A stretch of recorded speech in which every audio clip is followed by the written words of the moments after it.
Привет.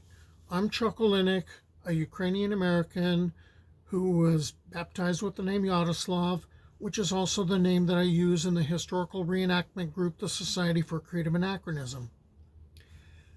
I got into the idea of, after I retired, of doing videos where I'm still dressing up, like I did in the classroom, and sharing my knowledge of, or my research of Slavic folklore and Slavic mythology, and also of,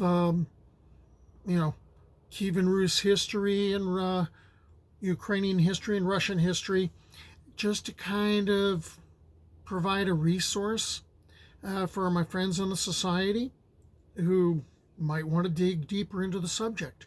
And one of the areas I'd been meaning to get into was the system of law in Kyivan, amongst the Kyivan Rus.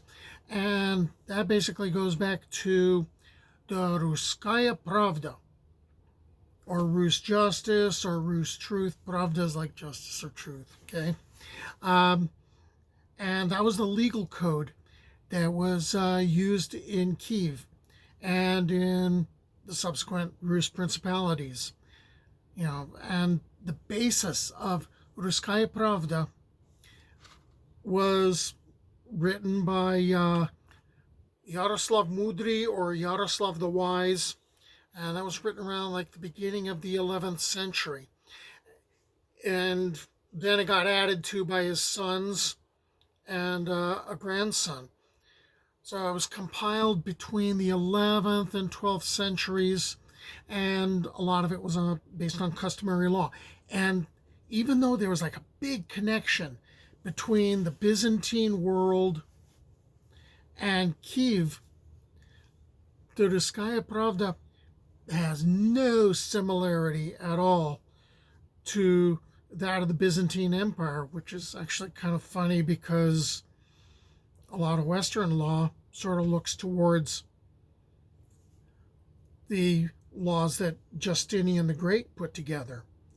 And there's this idea of there's an absence of capital and corporal punishment, and getting into fines, and that's reflecting more of a Norse idea. But we're going to kind of get into that during the video. Just so you know, there's 3 different versions of a Russkaya Pravda floating around. There's the short edition, Kratkaya. There's the extensive edition, Prostranaya, and then there's the abridged edition. And there's like about 110 copies floating around that date from like the 13th to the 18th centuries that are preserved. So that gives you an idea that this is a big deal, that people wanted the law out there. All right, there's 43 articles in the short version of the Russkaya Pravda. All right, and that's divided up into 4 parts. Part 1 is the Pravda Yaroslava, and that's the oldest part, and that was to have been written by Yaroslav the Wise, or Yaroslav Mudry, around 1017. Probably got added to a little bit. An alternate title is The Oldest Justice, and that is made up of like articles 1 through 18. Okay. Then we go on to the Law of Yaroslav's Sons, all right, and that was probably written about 1054 and kind of got added to, and that's articles 19 through 41. Then there's the Pokon Virni. That's basically about the penalty for murder. The decrees in the Yaroslav's law section comprised like legal regulations of feudal law, and there was like old stuff as far as 8th and 9th century things dealing with blood vengeance, and some regulations that could be traced back to the old communal system. According to a popular theory, This came about because there was a conflict between a posadnik of Novgorod, Konstantin Dobrinich, and the Varangians that were living in the city. And one of the things you have to kind of get as far as wrapping your brain around how this form of justice worked, they tended not to look at it as an eye for an eye type of thing, but no, you were going to pay up. You owed somebody compensation for any acts that you happen to have committed. And that means you got to kind of understand the money that was being used in Kyiv. Fortunately, I put a video together, so all you got to do is look around on my channel and you'll find it. But right now I'm going to kind of go into just some of the examples from Yaroslav's law. Article 1. If a man kills a man, the following relatives of the murdered man may avenge him. The brother is to avenge his brother, the son his father, or the father his son, and the son of the brother of the murdered man, or the son of his sister. If there is no avenger, the murderer pays 40 hryvnia weregild. Be the murdered man a Kyivan Russian, a palace guard, a merchant, an agent, or a sheriff, be he an izgoy, that was a person without status, or a Novgorodian Slav, his weregild is 40 hryvnia. Article 4. If anyone strikes another with a sword without unsheathing it, or with the hilt of a sword, 12 hryvnia for the offense. Article 5.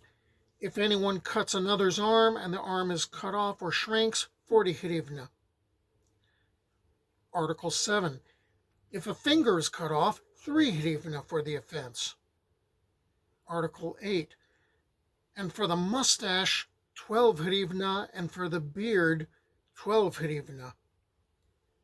Article 9. He who unsheathes his sword but does not strike pays 1 hryvnia.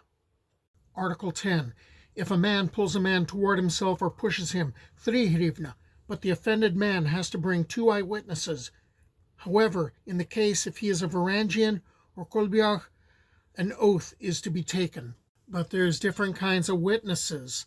A vidoch is an eyewitness, right? You saw it. A posluch, that's a different kind of witness. That's a person who's more like a second if you're going to have a duel. So the posluch has to actually go along and attend the duel. And as far as swearing an oath, rota, okay, that was the oath. And it was just simply, it could be basically given as evidence. The Russkaya Pravda, that was a work in progress. After Yaroslav's time, Yaroslav's sons, Vyacheslav Yaroslavich, Vsevolod Yaroslavich, and Sviatoslav II Yaroslavich, they met in 1054 to upgrade the Russkaya Pravda. And later on, Yaroslav's grandson, Volodymyr Monomach, will continue that after 1113. Now, there's varying fines for murder, vira, and that depends upon the victim's social rank. So you can tell there's a very differentiated society. The main purpose is to provide individuals with the power to defend their right to life, health, property, and to provide courts with a basis for fair judgment.